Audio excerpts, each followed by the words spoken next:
Let me invite Kartik, Head Global Operations, DXC. Kartik, where are you? Yeah, Kartik. Round of applause for Kartik. Then Srilata.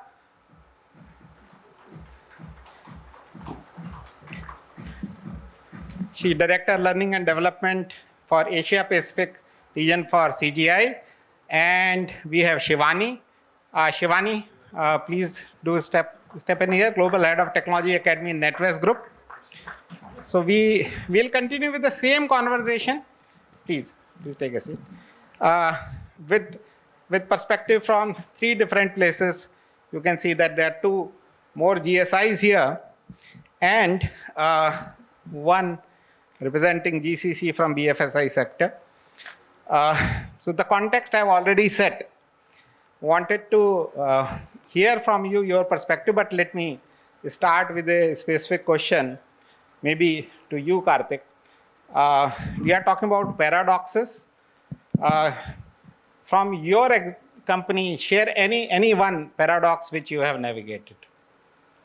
So that's an interesting one. Let me start off with talking about what we call as build versus buy. Right, I think there is this tremendous focus from a DXC perspective on making sure that we spend as much of our time, effort, energy for internal capability building versus going external. Yes, we do go external for that 10-20% of the positions, but I did hear one of the previous speakers talk about the speed to close some of those positions, right? And that becomes an important aspect for us. So as some of my business leaders would always be saying, let's go out and get, versus somebody like me, or I have my HR lead here as well, talking about how do we build people from within the organization. That's worked quite well for us, yes, but it has been a culture change. It's not been something that we moved the needle overnight. So it took us some time, and as we all know, culture has strategy for breakfast. So that's where it is. Yeah, thanks for sharing, and yeah, that definitely is one of the paradoxes. But let me come back to what I asked Manoj, which is about the skills versus competence versus capability. And Srilata, over to you. Do you want to share in that any experience from CGI? So I think one of the calibrations that we needed to do was how do we look at skills, how do we look at competencies, and how do we look at capabilities, because all these are very closely related, right? And you did clarify that skills are something that are very demonstrable, but if you see the hierarchy of it, skills build into competencies and competencies build into capabilities. So what we try to do, and what is something that also ties up with what both Anand and Manoj talked about, is how do we build the capability of our expert pool. In CGI, we have a very, very well-defined career path for our experts. And these are not just individual contributors, which is how it is generally perceived, right? But here we have an expert track which is extremely visible, and it is aspirational as well. So we have a career track right up to vice presidents. And this capability building, we've launched a program 2 years ago, and we've covered more than 70% of our current experts in this program. And I would, of course, talk more about it as we discuss this in detail. But it is a capability initiative which helps us hone the expert levels within the organization. Yeah, thanks. Of course, skill is the basic building block.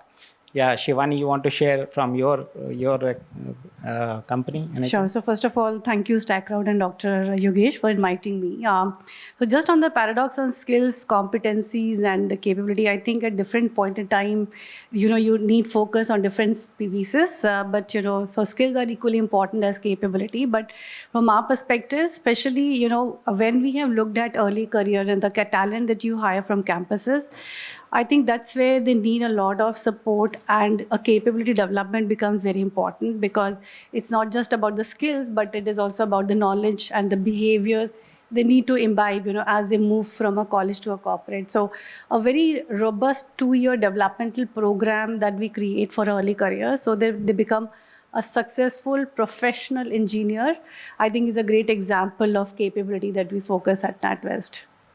Yeah, thanks. And we are happy to partner with you in this. Let me make a little change here and let me put all of you in a spot here.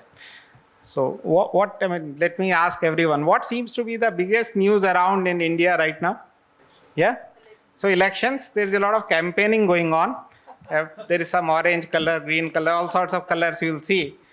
I will play a role of the election commissioner and assign symbols to all of you. So here, this is for you. This is your party. And this is for you, Kartik. And here is the symbol for you. And I'll give you 1 minute to make your pitch. Exactly 1 minute each. I'm very fair as a election commission. But first, let me define what you are to pitch for. Now, the paradox I wanted to bring out here is about specialists versus generalists versus versatilists. And what kind of people do you need? What kind of skills are needed or competences needed? This is something interesting which Wayne Eckerson came 1910. It's not very well heard as some other terms, but I liked it because of the kind of clarity it brings along with the color, so it's visually easy to relate. We have red people who are basically people with deep technical skills. That's what we call as red people. Blue people are those who have business acumen. So you have finance professionals, you have sales, marketing, and so on. So they have business acumen, not necessarily technical skills. And then, of course, once you mix red and blue, you get purple. And so that's exactly what it is. These are the people who have technical skills as well as business acumen, right? Now, I'll just leave the floor open. I'll start with you, Kartik. Why do you think blue people are needed? You have to make a pitch for that. 1 minute time you have. I think we exist out there because of the business that we do and the business of the customers that we kind of pay for. So I think it's extremely important to have a business acumen as a trait in an individual. So that would be my pitch for Team Blue. Thank you. And you save some time in making that pitch. So, 1 extra vote for you from my side. Over to you, Srilata. So I want to know what decides the vote. Mm-hmm. But having said that, I think at least in my company, we make up more than 80% of the population, depend on technical skills at all levels. And we bring in the bread, the butter, the marmalade, everything else. So very important to have technical skills. Yeah. So unless you are technical people, there's nothing you can deliver. He's saying if there are no blue people, then you will not get the right to deliver anything. So obviously both of you are right in your sense. But then where is this purple coming from? You wanted to make a pitch for that, Shivani? Sure. So, to me, technology is an enabler, and that means you're building the solutions for a customer, and you can only make the best of a solution for a customer if you know a customer. And that's where the balance between the tech and the business becomes important, and that's where, how do you 10x and move to a different orbit that we have been talking about. I think that's the talent which can take your company to a next orbit. That's how I see it. Thank you. Now that the pitching is over, let me put it to vote. How many for blue? Can you raise your hands, please? Oh, 2 hands up here. Very few people, but some very passionate. How many for red? No. You have only 1 vote. Yeah, okay. And purple? Okay. So this is very interesting campaign here where, you are not voting for yourself. So as an election commission, I can't do anything anymore. Anyway, the point is that while the world is driven so far by blues and reds, we all know that, and they are very critical.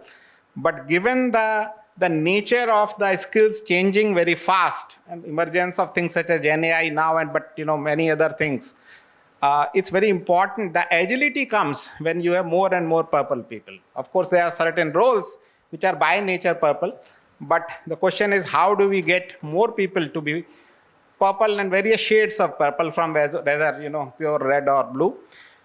So that's where my next question comes in, to all of you, to share some example where you have worked on individuals and give them different colors.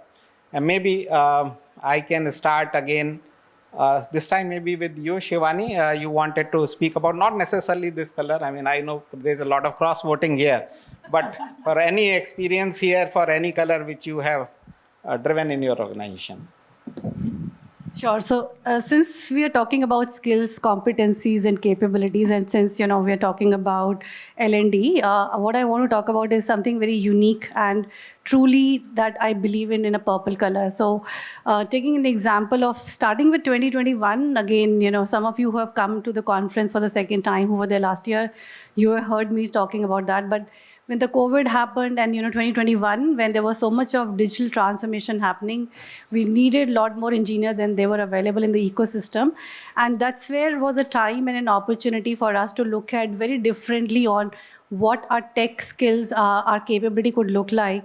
And what we did was, partnering with StackRoute, we designed a very unique capability development program where picked up colleagues who were in our operations and shared services and were very close to our customers in terms of what their needs are and how our products work. We got them skilled into a full stack Java engineers. It was a whole life cycle of around 7 months. As I said, it was a capability development and not a skill development program. So we gave them every tool, skills, knowledge, and processes and experiences to learn, so that by the end of a program, they could become a software engineer. So it was an experiment that we started. Today, it is to a point, it has become consistent, regular, our pipeline for engineer, and there are defined, percentage of our reskillers that we bring to the organization, again, to bring a very diverse and a capable engineering pipeline. So thank you, StackRoute, even for partnering with us on that. Yeah, thanks. And you stuck to your color, I see. But yeah, that's true example, which I think with one program, you are solving many problems. So, a great example here. Over to you, Srilata. You want to... I'll just elaborate on the previous program that I was talking about. And then I truly believe in purple. Because when we look at technical skills, we must not forget that we are finally building solutions for a business. And that was the whole concept around the Expert Excellence program. It was a gamified, cohort-based, and help them. And again, to the point that was talked about in the earlier session, democratize the whole learning approach. We provided opportunities for these experts to learn what they want to learn beyond their current role. So, whether it was specializing in a certain domain, and by domain I mean industry, like banking, because we operate in a lot of different industry sectors. So getting to learn that knowledge, getting an opportunity to get certified in different areas, or building process capability. We did not restrict and say, hey, you are an expert and this is the only thing. They got an opportunity to learn together as a cohort. It was a gamified approach. Plus, we baked in mentoring support. So all the senior experts became mentors for the entry-level and mid-level experts. So right from coaching them on how to handle clients, because usually our experts are part of all our, client processes as well, right? I mean, client reach-out processes. So giving that exposure, hand-holding where needed, and providing them an opportunity to learn, built a all-round personality rather than just an in-depth expertise, right? We're all moving towards T-shaped. So you need to have expertise in one technology, but you also need to have a fair understanding of the industry, the process that you need to operate in. So all this, for the first cohort, and it was an iterative process. For the first cohort, we didn't bake in mentoring. Second cohort, we decided that mentoring is also a very crucial initiative. So we worked with another vendor partner and had a very formalized mentoring approach. Now we are into the third cohort, and we're going to launch it very shortly. We've had a very high NPS score. measuring the business impact also. And I would say this has helped us really in, looking at the purple color approach. Thanks. And it's very interesting that the example, color it red to make purple. You are sharing about taking a red person and then how do you color blue to make purple. So two very different ways to reach the same place. Over to you, Kartik. What example would you like to share? I think many of the fellow panelists that have said, resonates with me as well. Just a couple of things to add. We started off on our full stack journey, enterprise architect, folks over the last couple of years. It's been an incredible journey. I have to say we've kind of learned on the go. We've solutioned, step by step on learnings that we got from the previous cohorts. I think the other important one that I would talk about is diversity is a very important aspect for us. So we've kind of curated, She Reads at DXC as one of the programs which, we started off with India and took it to different parts of the world within DXC. And that's, I think that's resonated very well with our, women leaders, right? So we started interventions, at those levels. Going back to the enterprise architect and the full stack one, we all know about, a situation not too long ago where we had a big resignation wave that hit all the tech services companies, right, primarily. And that's when we sat down and said, okay, how do we kind of, build versus buy? That's the journey that we embarked over the last, I would say, 24 months or so. And it's been quite rewarding for us, also for our employees as well. Thanks. And that role is a true purple role. It's a born purple role because they have to connect the dots. I have one last question, but certainly the most important in my view. I'm a firm believer that for anything to happen, you have to be able to measure that. If you measure the wrong thing, sooner or later you will start doing the wrong thing. You have to measure it. And yet we have seen that we all know that any learning intervention we do, especially in corporate sense, must lead to either a demonstrable skill or to a competence or long-term skill development. And very often what is measured is the assessment score there, how much is attendance, what is the trainer feedback, and so on and so forth, right? And it is very simple. If you measure only that, then that's the only thing which will go up over time, right? And that's not the intent. So in that context, let me ask a question on what are the matrices which you are using, especially on the performance side, which you attempted to use, where you are successfully using, and where you are struggling to use it for whatever reason which may exist.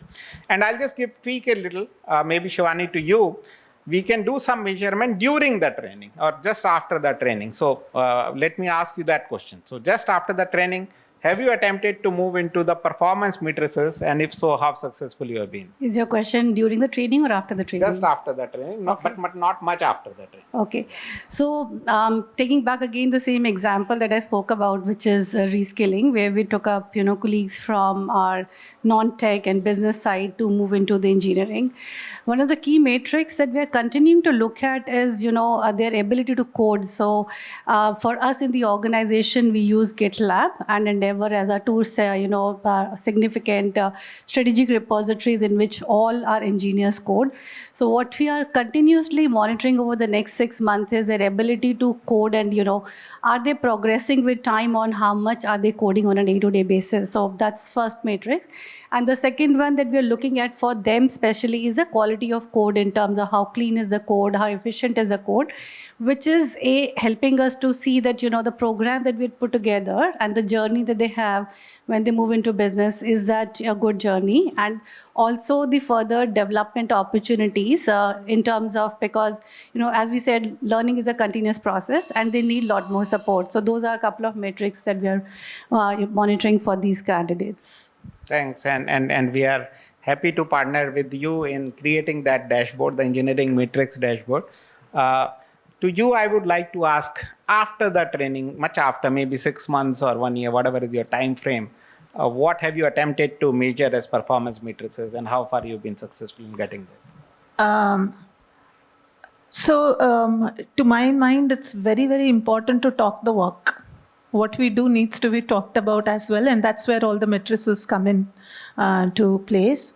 If you talk about how we measure something, for a training when 6 months down the line, 9 months down the line, there are a couple of things that we do, and these vary basis the program we are measuring, because one size doesn't fit all. So for a behavioral program, we do impact studies where we measure the demonstrable application of learning on the job for whatever they've learned. For our consultative skills program, we did that.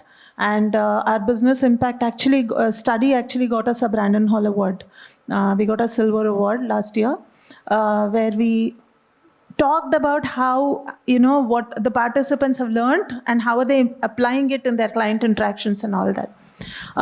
We partner with you for our early career program, and we are building some metrics around that. It's in the process. But what we are trying to see is, one, application of learning on the job and how soon are they doing it, or the grads are able to apply the learning on the job. Secondly, what is the time to billability? So there are a couple of metrics we are taking, which we will measure on an ongoing basis. The model is being developed as we speak. Of course, the basics of, average hours of learning, all those are now threshold, right? That's the minimum that we need to do. But beyond that, this is what we are doing. And for our human capital strategy, where we have all the upskill, reskill programs, we also measure a lot of HR parameters also, apart from the technical skill application parameters. So we are also trying to see if, let's say, we put somebody through a niche skills program, how long are they staying back with the organization? Because that's a problem we all grapple with, right? They learn something, do they actually stay back, or what happens next? That's the storyline we have started to track. We've just begun this journey. See, one caveat is all of us are bound by these data privacy rules. We cannot ask personalized information, especially in a multi-country company like ours. So we are looking at average data for the cohort, and we are putting all these measures in place. This goes a little beyond Kirkpatrick or Peter's model. We are actually putting a lot more around this. Thanks, and thanks for bringing that concern, which is about data privacy. But then, of course, there are individual level you can measure, and you can look at overall business level. And Kartik, that's what brings to you, because your job is very much to align the training with business and business with what is being trained, right? So you will be interacting with lots of business leaders to see, look at how they are looking at the outcome of the program. So any experience from your side? A couple of things. I think the efficacy of whatever we invest in from an intervention standpoint, I think that gets measured apart from this, the standard ones of hours and so forth. I think it's, as business leaders, it's our responsibility to ensure that some of these folks get in the right boxes, right? Sometimes that's one of the challenges that I see. Sometimes the person we're not able to pull out the person, put that person in the right box, which becomes a bit of a challenge, which, because we got tremendous business ownership and responsibility in making these folks successful. I think, we've been walking that journey, right? The last part I would say is, speed of, putting in the person and making sure, the demand will always ask for somebody with 11, toes and 6 fingers, right? It's a question of, how do I make someone who does not have it and make sure the person is ready for that. I think that's the hopefully the secret sauce that we kind of walk through. Thank you. Thanks. And I can see we are getting measured by the repeated bells. Yeah. So we will end it here. And thanks. It's a pleasure to discuss with you. I would have loved to take some question, but I think our measurement has gone beyond. So we'll end it here. Thanks a lot. Thank you, Dr. Bhatt. May I request you to everybody to please put your hands together for the lovely discussion we've had. And may I present a token of our gratitude. And I must say that everybody who's come on stage and the bell has rung are very lucky, because you often see in philosophical text, but an emperor cannot have another moment. And we get a few extra here.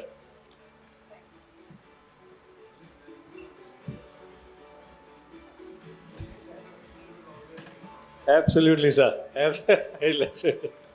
Yes, yes. If you all, you know what oxygen is to human body, your smiles are to me. You know, it's quite unnerving when the audience is staring at you, not smiling. Maybe I done something wrong. Thank you.